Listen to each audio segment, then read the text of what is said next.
Sejam muito bem-vindos à nossa capela aqui em São Paulo.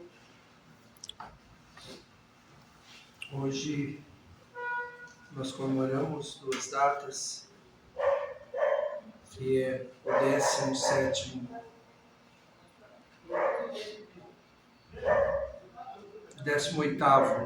domingo após a Trindade e também uma festividade de São Miguel.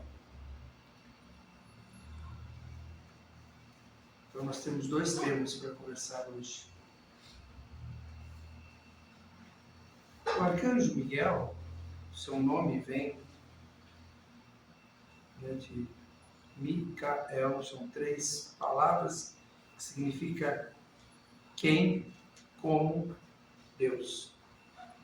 Esse termo quem como Deus acabou sendo entendido ou interpretado como uma pergunta. Quem é como Deus? E a partir daí passou também a ser símbolo de humildade. Pelo menos essa é a interpretação mais utilizada. Mas, ao mesmo tempo, hoje, como o 18º domingo, que fala em Cristo como verdade, a epístola, tanto a epístola quanto o Evangelho, trata de questões bastante interessantes relacionadas com essa questão da divindade, quando fala sobre a verdade.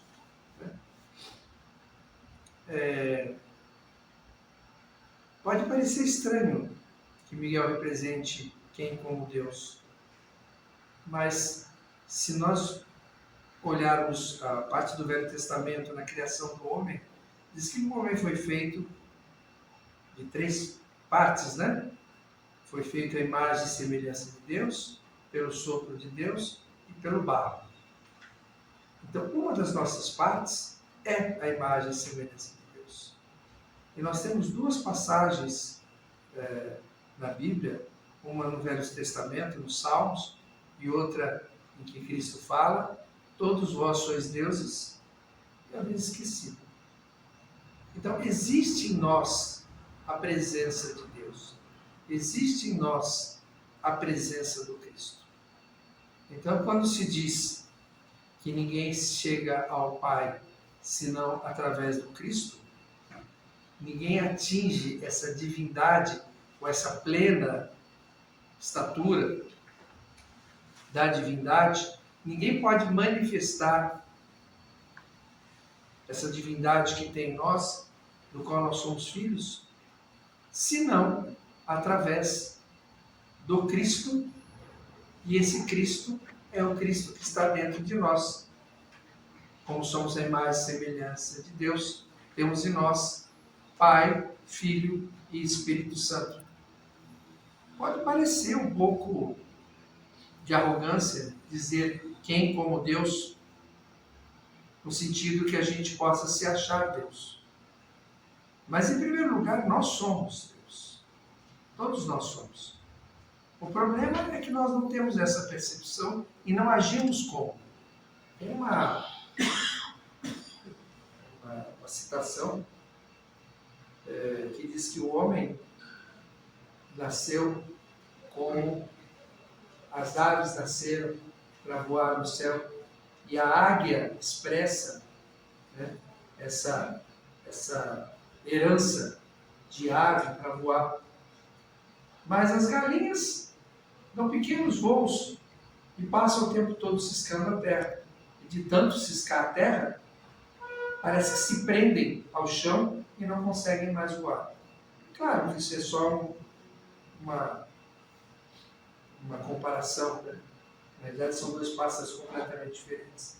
Mas isso quer dizer que o homem, de tanto gostar das coisas do mundo, de tanto ciscar a terra, de tanto absorver as migalhas do mundo, ele vai se aprisionando às coisas do mundo e não consegue exercer a sua real natureza de filho de Deus. Ele não consegue exercer a santidade que muitos santos exerceram, que eram praticamente como Deus, no sentido de expressar muito mais do que nós a divindade.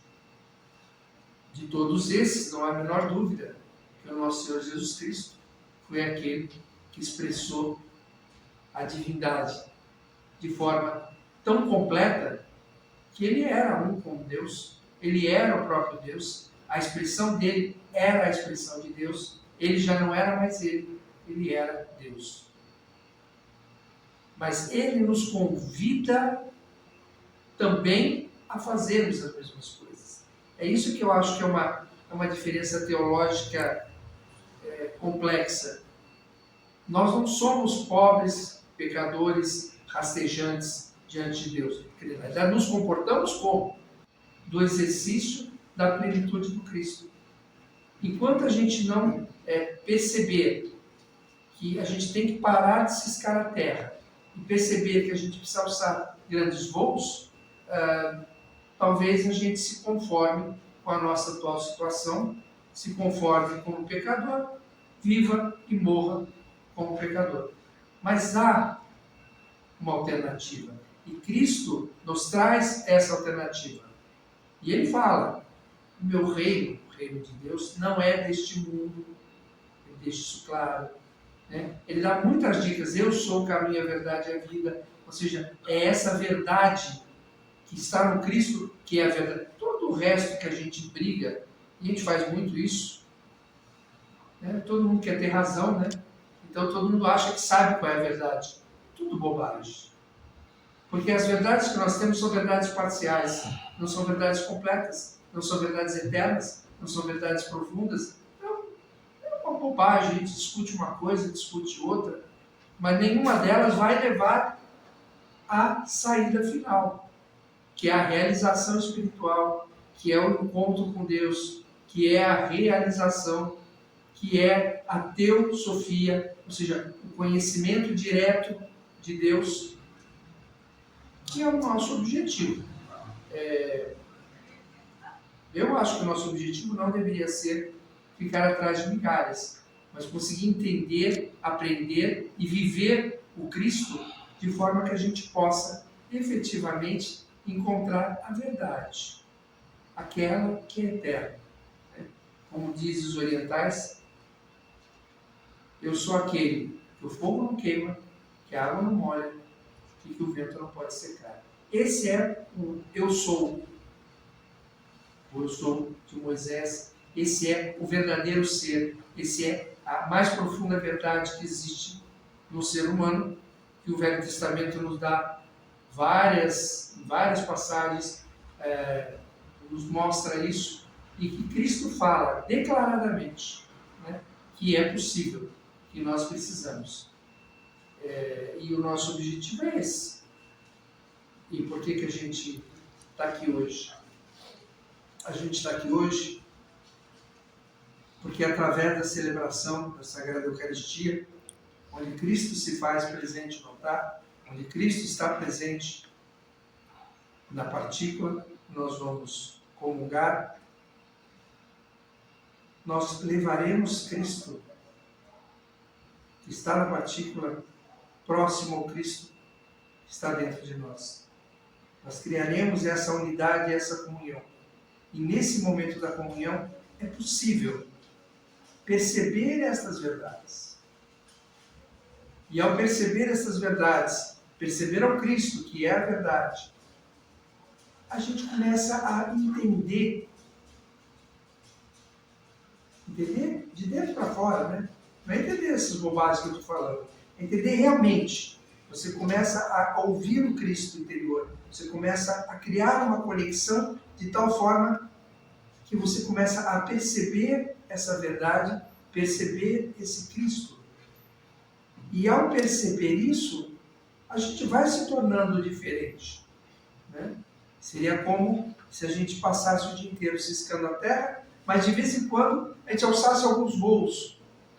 Esses voos, por menores que sejam, vão nos mostrando a nossa real natureza e vão nos levando à percepção da divindade do homem.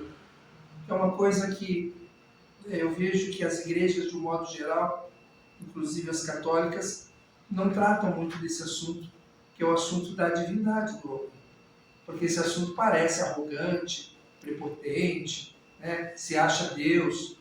Sim, sim, temos que ter essa visão. Agimos como Deus? Não. Percebemos Ele? Não. Somos pobres pecadores? Somos. Estamos longe disso? Estamos. Mas é possível. E Cristo veio para mostrar que é possível.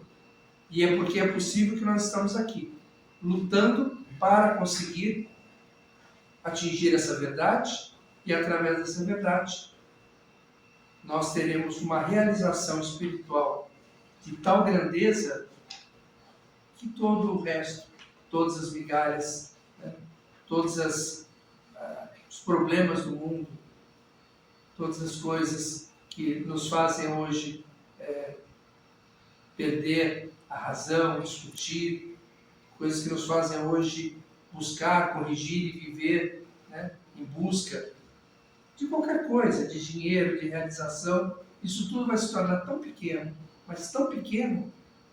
Cristo é tão grande, né? É a própria verdade. É ao encontrar isso, todo o resto perde sentido. E é isso que eu acredito que a gente busca, é isso que eu acredito que a gente deve buscar, que é essa realização espiritual. E que nós podemos conseguir através desse esforço e dessa participação, né, na igreja.